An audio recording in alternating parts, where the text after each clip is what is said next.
Dear students, നമുക്കൊരു consolidated financial statement prepare ചെയ്ത് നോക്കാം. നമ്മളിപ്പോൾ 4 അഡ്ജസ്റ്റ്മെൻറ്റ് പഠിച്ചിട്ടുണ്ട് അല്ലേ. NCIയും അതുപോലെ good will, pre acquisition profit, post acquisition profit എന്നെല്ലാം പറഞ്ഞാൽ നമ്മൾ പഠിച്ചു. അപ്പോൾ ഇന്നെല്ലാം റിലേറ്റ് ചെയ്തിട്ട് നമുക്കൊരു പ്രോബ്ലം ചെയ്ത് നോക്കാം. അപ്പോൾ ക്വസ്റ്റ്യൻ നമ്പർ 10 ആണ്. The individual balance sheet of P Limited and S Limited are given below.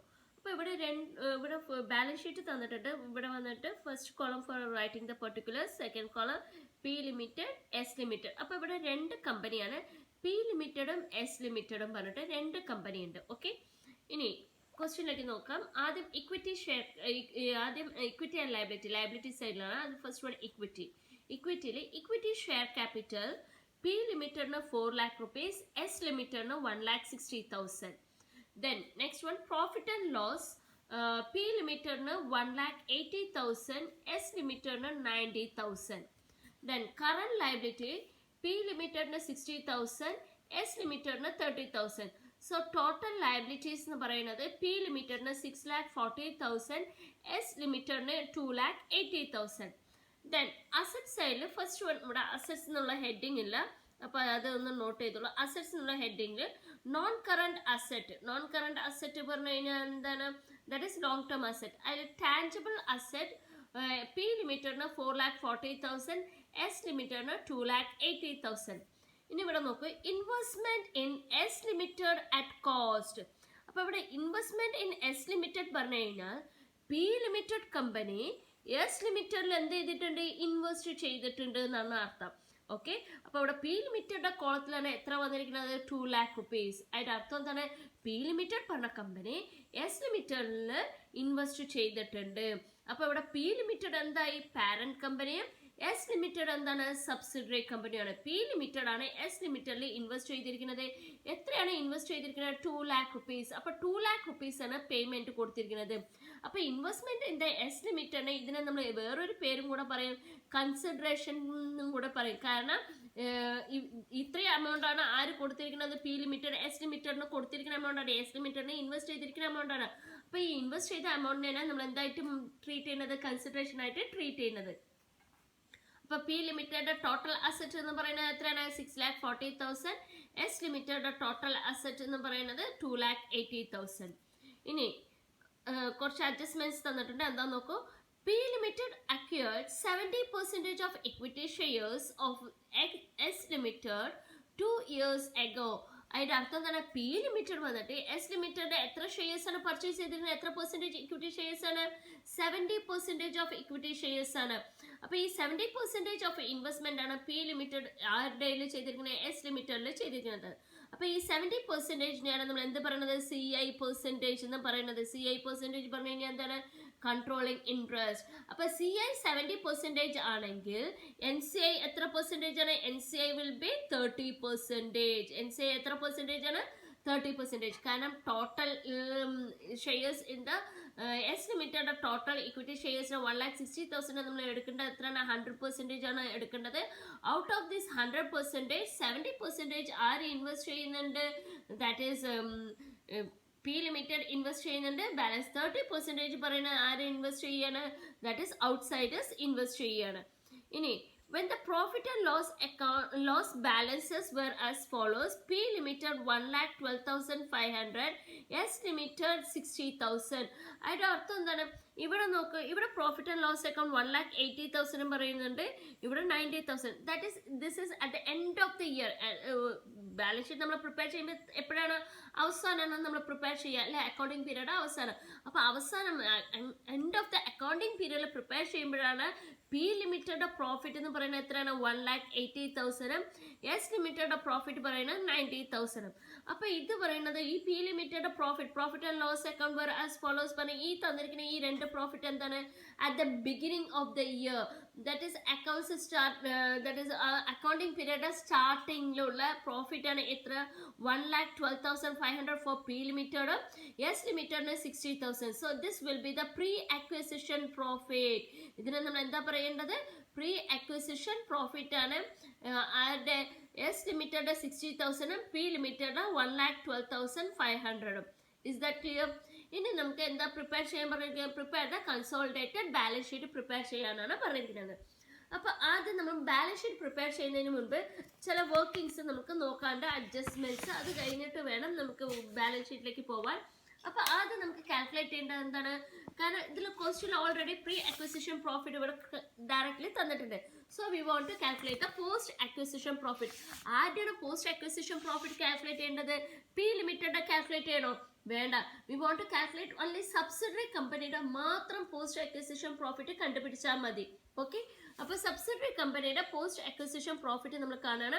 Profit for the year പറയുന്നത് എത്രയാണ്? 90,000. ഇവിടെ നോക്കൂ, ടോട്ടൽ പ്രോഫിറ്റ് തന്നിരിക്കുന്നത് എത്രയാണ്? 90,000. ഇത് ഹോൾ അക്കൗണ്ടിങ് പീരിയഡ്. ഒരു അക്കൗണ്ടിങ് പീരിയഡിൽ മുഴുവൻ ഉള്ള പ്രോഫിറ്റ് ആണ്. At the end of the ഇയറിനുള്ള പ്രോഫിറ്റ് ആണ്. So the profit for the year, profit for the end of the ഇയറിനും കൂടെ കൊടുത്താൽ മതി. അത് എൻഡ് ഓഫ് ദ ഇയർ എത്രയാണ്? 90,000. ഇനി ഈ പ്രോഫിറ്റിൽ നിന്ന് നമ്മൾ എന്ത് മൈനസ് ചെയ്യണം? പ്രീ അക്വിസിഷൻ പ്രോഫിറ്റ് മൈനസ് ചെയ്ത് കഴിഞ്ഞാൽ നമുക്ക് എന്ത് കിട്ടും? പോസ്റ്റ് അക്വിസിഷൻ പ്രോഫിറ്റ് കിട്ടും. നമ്മൾ കഴിഞ്ഞ ദിവസം വർക്കിങ്സിൽ നമ്മൾ പറഞ്ഞിട്ടുണ്ടായിരുന്നു, ഓർക്കുന്നുണ്ടോ? ഞാൻ ക്ലാസ് കഴിഞ്ഞ വീഡിയോയിൽ നമ്മൾ എടുക്കുമ്പോൾ ടോട്ടൽ പ്രോഫിറ്റിന്റെ എന്താണ് ടോട്ടൽ പ്രോഫിറ്റ് തന്നിട്ടുണ്ട്. അതിന്റെ പ്രീ അക്വിസിഷൻ പ്രോഫിറ്റ് നമ്മൾ മൈനസ് ചെയ്ത് കഴിഞ്ഞാൽ നമുക്ക് എന്ത് കിട്ടും? പോസ്റ്റ് അക്വിസിഷൻ പ്രോഫിറ്റ് കിട്ടും എന്ന് പറഞ്ഞിട്ടുണ്ടായിരുന്നു കഴിഞ്ഞ ദിവസം, അല്ലേ? അപ്പൊ അതേപോലെ തന്നെയാണ് ഇവിടെയും ഹോൾ ഇയറുടെ പ്രോഫിറ്റ് തന്നിട്ടുണ്ട് 90,000 ആണ്. അതിൽ നിന്ന് നമ്മൾ എന്ത് മൈനസ് ചെയ്യണം?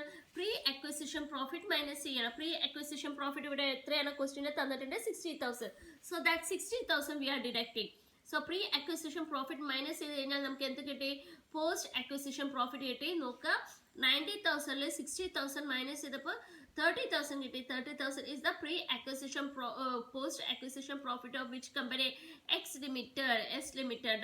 That is subsidiary company post acquisition profit ആണ് എത്ര? 30,000 എന്ന് പറഞ്ഞത്. ഓക്കെ, ഇനി നെക്സ്റ്റ് നമുക്ക് കാൽക്കുലേറ്റ് ചെയ്യേണ്ടത് എന്താണ്? NCI കാൽക്കുലേറ്റ് ചെയ്യണം. NCI കാൽക്കുലേറ്റ് ചെയ്യുമ്പോൾ ഇവിടെ എങ്ങനെയാണ് NCI കാൽക്കുലേറ്റ് ചെയ്യേണ്ടത്? നമ്മൾ ടെക്സ്റ്റ് ബുക്കിൽ ഒരുപാട് ഫോർമുലാസ് ഉണ്ട്. ഏതെങ്കിലും ഒരു സിമ്പിൾ ഫോർമുലാസ് നമ്മൾ ഫോളോ ചെയ്താൽ മതി. സോ കഴിഞ്ഞ ക്ലാസ്സുകളിലെല്ലാം നമ്മൾ ഫോളോ ചെയ്തിരുന്ന സെയിം നമ്മൾ എന്ത് ചെയ്താൽ മതി? പ്രോബ്ലം ഫോർമുല ഫോളോ ചെയ്താൽ മതി. Pre acquisition profit post acquisition ഒന്നും കൺസിഡർ ചെയ്യേണ്ട. That will create confusion. നമ്മൾ സിമ്പിൾ ആയിട്ടുള്ള ഫോർമുലയിലേക്ക് പോവാം. NCI കാൽക്കുലേറ്റ് ചെയ്യാനുള്ള ഫോർമുല എന്താണ്? Net asset acquired into NCI percentage ചെയ്താൽ മതി. നെറ്റ് അസെറ്റ് അക്വേർഡ് എങ്ങനെയാണ്? അസെറ്റ് മൈനസ് ലയബിലിറ്റി ചെയ്യുക. ഇവിടെ നോക്കുക, അസെറ്റ്സ് ടോട്ടൽ അസെറ്റ് ഇവിടെ എത്രയാണ് തന്നിരിക്കുന്നത്? 2,80,000. ഈ 2,80,000 നമ്മൾ കറന്റ് ലയബിലിറ്റി മൈനസ് ചെയ്യണം. എത്രയാണ്? 30,000 മൈനസ് ചെയ്യണം. So net asset acquired equal to asset minus current liability. So current liability minus ചെയ്തപ്പോൾ എത്രയാണ്? 2,80,000 മൈനസ് 30,000 ചെയ്തപ്പോൾ 2,50,000 നമുക്ക് കിട്ടി. അപ്പോൾ NCI എത്രയാണ്? NCI അല്ല, നെറ്റ് അസെറ്റ് അക്വേർഡ് 2,50,000. ഇനി NCI കാൽക്കുലേറ്റ് ചെയ്യണം. NCI കാൽക്കുലേറ്റ് ചെയ്യാൻ ഫോർമുല എന്താണ്? net asset acquired into NCI percentage, isn't it? So net asset acquired 2,50,000 into NCI percentage എത്രയാണ്? 30%. നമ്മൾ ഓൾറെഡി 30% ഇവിടെ കാൽക്കുലേറ്റ് ചെയ്ത് വെച്ചിട്ടുണ്ട്. സോ 2,50,000 into 30% ചെയ്തപ്പോൾ എത്ര കിട്ടി? 75,000. സോ NCI കിട്ടി 75,000 കിട്ടി. ഇനി നെക്സ്റ്റ് നമുക്ക് കാൽക്കുലേറ്റ് ചെയ്യേണ്ടത് ഗുഡ് വിൽ ആണ്. സോ ഗുഡ് വില്ല് നമ്മൾ ഫോളോ ചെയ്തിരുന്ന ഫോർമുല എന്താണ്? Consideration paid minus proportionate share of parent company. ഇതായിരുന്നു നമ്മൾ ഫോളോ ചെയ്തിരുന്ന ഫോർമുല. ഇതിന്റെ ഗുഡ് വിൽ കാൽക്കുലേഷന്റെ ഫോർമുല ഓർമ്മയുണ്ടോ? നമ്മൾ ഗുഡ് വിൽ കാൽക്കുലേറ്റ് ചെയ്യുമ്പോൾ ഏത് ഫോർമുലയാണ് അപ്ലൈ ചെയ്തതെന്നുള്ളതല്ല. ഇതിന്റെ നമ്മളിവിടെ ഫോർമുല നമ്മൾ അപ്ലൈ ചെയ്തിട്ടുണ്ടായിരുന്നു. ദാറ്റ് ഈസ് പഠിച്ച ഫോർമുല എന്താണ്? Goodwill equal to consideration paid minus proportionate share of parent company in the net asset of the subsidiary company.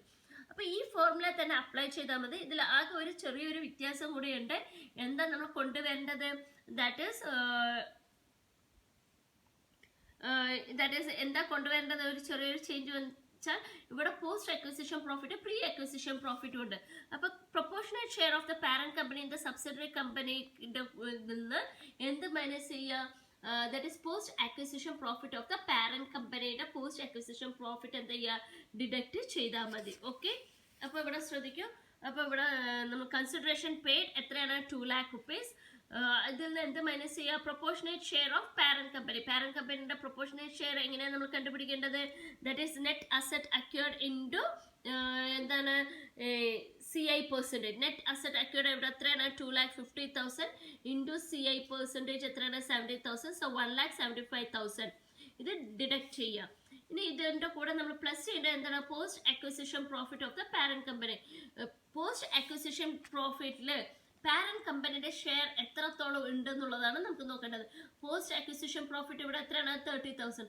Out of this 30,000 parent കമ്പനിയുടെ share എത്രയാണ് നോക്കുക. 30,000 into 70%. Parent കമ്പനിയുടെ proportionate share CI percentage എത്രയാണ് 70%. So 30,000 into 70%, 21,000. So 1,75,000 minus 21,000 ചെയ്തപ്പോൾ എത്ര കിട്ടി 1,54,000. So 2 lakh minus 1,54,000 ചെയ്തപ്പോൾ എത്ര കിട്ടി 46,000 കിട്ടി. അല്ലെങ്കിൽ നിങ്ങൾക്ക് വേറൊരു മെത്തേഡും കൂടിയുണ്ട്. എങ്ങനെയാണ് 2 lakh minus 1,75,000 plus 21,000 ചെയ്താലും മതി. ഓക്കെ, ഇവിടെ ഞാൻ അങ്ങനെ ഇട്ടിട്ടുണ്ട്. ഏതാണോ നിങ്ങൾക്ക് കൺവീനിയൻറ്റ് ആ മെത്തേഡ് ഫോളോ ചെയ്യാം. അപ്പോൾ ഗുഡ് വിൽ കാൽക്കുലേഷനിൽ ഗുഡ് വില്ലും NCI കാൽക്കുലേഷനിലും ഏതെങ്കിലും ഒരു ഫോർമുല പഠിച്ചു വയ്ക്കുക. അത് മാത്രം എന്ത് ചെയ്താൽ മതി ഫോളോ ചെയ്താൽ മതി. നിങ്ങൾ ടെക്സ്റ്റ് ബുക്കിൽ ഒരുപാട് ഫോർമുലാസ് ഉണ്ട് പറഞ്ഞിട്ട് എല്ലാത്തിനും കൂടെ പോകേണ്ട ആവശ്യമില്ല. Otherwise you will get confused. അപ്പം നമ്മളിവിടെ പോസ്റ്റ് അക്വിസിഷൻ പ്രോഫിറ്റ് കണ്ടുപിടിച്ചു കഴിഞ്ഞു, NCI കണ്ടുപിടിച്ചു, ഗുഡ് വില്ലും കാൽക്കുലേറ്റ് ചെയ്തു. ഇനി നെക്സ്റ്റ് നമുക്ക് കൺസോളിഡേറ്റഡ് ഫിനാൻഷ്യൽ സ്റ്റേറ്റ്മെന്റിലേക്കാണ് പോകേണ്ടത്. അപ്പോൾ ഇവിടെ നമ്മൾ ഹെഡിങ് കൊടുക്കുക കൺസോളിഡേറ്റഡ് ഫിനാൻഷ്യൽ സ്റ്റേറ്റ്മെന്റ്. ഇവിടെ നോക്കുക, ഇവിടെ P കമ്പനി S കമ്പനി പറഞ്ഞ 2 കമ്പനിയാണ് തന്നിരിക്കുന്നത്. ഇവിടെ അങ്ങനെയൊന്നുമില്ല. ഈ 2 കമ്പനിയുടെ ബാലൻസ് ഷീറ്റ് നമ്മൾ എന്ത് ചെയ്യാണ് കമ്പൈൻ ചെയ്തിട്ടാണ് നമ്മൾ എഴുതാൻ പോകുന്നത്. സോ ഇവിടെ പ്രോഫിറ്റ് ആൻഡ് ലോസ് അക്കൗണ്ട് ആണോ അല്ല, ബാലൻസ് ഷീറ്റ് ആണ്. അപ്പോൾ നമ്മൾ ഹെഡിങ് കൊടുക്കേണ്ടത് കൺസോളിഡേറ്റഡ് ബാലൻസ് ഷീറ്റ് പറഞ്ഞിട്ട് ഹെഡിങ് കൊടുക്കുക. ഇനി ഇവിടെ ശ്രദ്ധിക്കുക, എഴുതുന്ന സമയത്ത് പർട്ടിക്കുലേഴ്സ് എഴുതാൻ ഒരു കോളം, 2 എമൗണ്ട് കോളം, ഒരു ഇന്നർ കോളം ഒരു ഔട്ടർ കോളം. കാരണം വർക്കിംഗ്സ് ഒക്കെ ചെയ്യാൻ വേണ്ടിയിട്ട് ഒരു ഇന്നർ കോളം. അപ്പോൾ ഇവിടെ first item equity and liability. കാരണം ഇവിടെ ഇക്വിറ്റി ആൻഡ് ലയബിലിറ്റി ആണ്. അതിൽ ഫസ്റ്റ് ഐറ്റം എന്താണ് ഇക്വിറ്റി. First item equity. അതിൽ ഫസ്റ്റ് വൺ പറഞ്ഞാൽ ഷെയർ ക്യാപിറ്റൽ. ഈ ഷെയർ ക്യാപിറ്റൽ എഴുതുമ്പോൾ നമ്മൾ പറഞ്ഞിട്ടുണ്ട് ഷെയർ ക്യാപിറ്റൽ എന്താണ് ടിപ്സിൽ പറഞ്ഞു തന്നിട്ടുണ്ടായിരുന്നു. What are the tips you have to follow while preparing അല്ലേ. അതിലെന്താ പറഞ്ഞിരിക്കുന്നത് ഷെയർ ക്യാപിറ്റൽ ഓൺലി പാരന്റ് കമ്പനിയുടെ മാത്രം എഴുതിയാൽ മതി എന്നാണ്. അപ്പോൾ ഷെയർ ക്യാപിറ്റൽ ഇവിടെ നോക്കൂ, P ലിമിറ്ററിന് 4 lakh ഉണ്ട്, S ലിമിറ്ററിന് 1,60,000 ഉണ്ട്. അപ്പോൾ ഇതിൽ ആദ്യ ഷെയർ ക്യാപിറ്റൽ എഴുതേണ്ടത് ഓൺലി പാരന്റ് കമ്പനിയുടെ മാത്രം എഴുതിയാൽ മതി. So under share capital in the outer column we are writing only the parent company share capital that is 4 lakh rupees. ഇനി next profit and loss. Profit and loss comes under which one reserves and സർപ്ലസിലാണ് profit and loss വരുന്നത്. വേണമെങ്കിൽ നിങ്ങൾക്ക് heading കൊടുക്കുക reserves and surplus. അപ്പോൾ profit and ലോസിന് ഇവിടെ ശ്രദ്ധിക്കേണ്ടത് പാരന്റ് കമ്പനിയുടെ പ്രോഫിറ്റ് ആൻഡ് ലോസ്. ഇവിടെ ഞാൻ റിസർവ്സ് ആൻഡ് സർപ്ലസ് പറയുന്ന സമയത്ത് പ്രത്യേകം പറഞ്ഞിട്ടുണ്ടായിരുന്നു പാരന്റ് കമ്പനിയുടെ മാത്രം റിസർവ് എടുക്കുക, അതിൻ്റെ കൂടെ എന്തും കൂടെ ആഡ് ചെയ്യണം post acquisition profit of the parent കമ്പനിയുടെ മാത്രം എടുത്താൽ മതി എന്ന് പറഞ്ഞിട്ടുണ്ടായിരുന്നു. അപ്പോൾ ഇവിടെ പ്രോഫിറ്റ് ആൻഡ് ലോസ് അക്കൗണ്ടിൽ ഇന്നർ കോളത്തിൽ നമ്മൾ എത്ര എഴുതണം 1,80,000. പാരന്റ് കമ്പനിയുടെ പ്രോഫിറ്റ് ആൻഡ് ലോസ് എത്രയാണ് 1,80,000. സോ ദാറ്റ് 1,80,000 എഴുതി. ഇനി നെക്സ്റ്റ് നമ്മൾ നോക്കേണ്ടത് എന്താണ് share in the post acquisition profit of S limited. S ലിമിറ്റഡിന്റെ പ്രോഫിറ്റിൽ പാരന്റ് കമ്പനിയുടെ പ്രൊപ്പോർഷനേറ്റ് ഷെയർ എന്താണ് post acquisition profit of the parent കമ്പനിയുടെ ഷെയർ എത്രയാണ്. ഇവിടെ നോക്കൂ, നമ്മൾ ഓൾറെഡി പോസ്റ്റ് അക്വിസിഷൻ പ്രോഫിറ്റ് എത്രയാണെന്ന് നോക്കി 30,000. ഇതിൽ ഷെയർ ഓഫ് പാരന്റ് കമ്പനിയുടെ ഷെയർ എത്രയാണ് ഷെയർ ഓഫ് പോസ്റ്റ് അക്വിസിഷൻ പ്രോഫിറ്റിൽ പാരന്റ് കമ്പനീസ് ഷെയർ എന്ന് പറയുന്നത് എത്രയാണ് 30,000 ഇൻറ്റു 70%. അല്ലേ 30,000 70% എത്രയാണ് 21,000.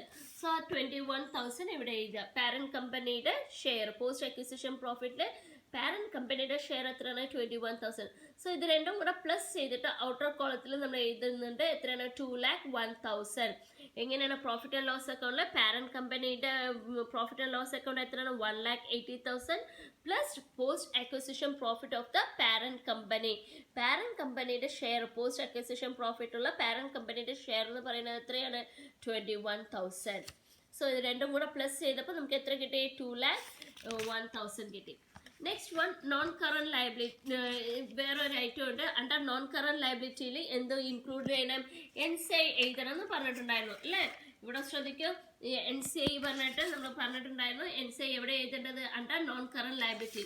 അപ്പോൾ ഇവിടെ വന്നിട്ട് നമ്മളുടെ ഇക്വിറ്റി ആൻഡ് ലയബിലിറ്റി എഴുതുന്ന സമയത്ത് ആദ്യം ഇക്വിറ്റി, കറന്റ് ലയബിലിറ്റിക്ക് മുൻപായിട്ട് നമ്മൾക്ക് വേറൊരു ഹെഡിങ് വരുന്നുണ്ട്, നോൺ കറന്റ് ലയബിലിറ്റി. നിങ്ങൾ സെക്കൻഡ് സെമ്മിൽ പഠിച്ചിട്ടുണ്ടായിരുന്നു balance sheet format, isn't it?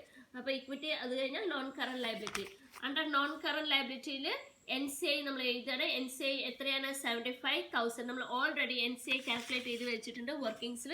നോക്കാം NCI എത്രയാണ്? 75,000 നമ്മൾ കാൽക്കുലേറ്റ് ചെയ്ത് വെച്ചു. സെയിം 75,000 എഴുതി.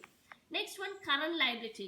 അപ്പോൾ ഇവിടെ കറന്റ് ലയബിലിറ്റി എന്ന് പറയുന്ന സമയത്ത് ഇതാണ് നമ്മുടെ കറന്റ് ലയബിലിറ്റി. അപ്പോൾ കറന്റ് ലയബിലിറ്റി എഴുതുന്ന സമയത്ത് പാരന്റ് കമ്പനിയുടെ സബ്സിഡറി കമ്പനിയുടെയും രണ്ടും കൂടെ ആഡ് ചെയ്തിട്ട് വേണം എഴുതാൻ.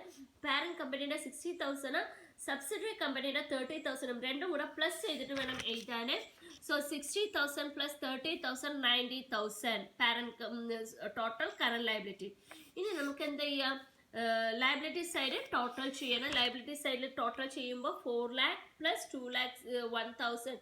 സോ ഇവിടെ എത്രയായി? 6 lakh 1,000 plus 75,000, 6 lakh 76,000 plus 96, so 7 lakh 66,000 വന്നു കറന്റ് ലയബിലിറ്റീസിന്റെ ടോട്ടൽ. നെക്സ്റ്റ് നമുക്ക് അസറ്റ് എഴുതണം.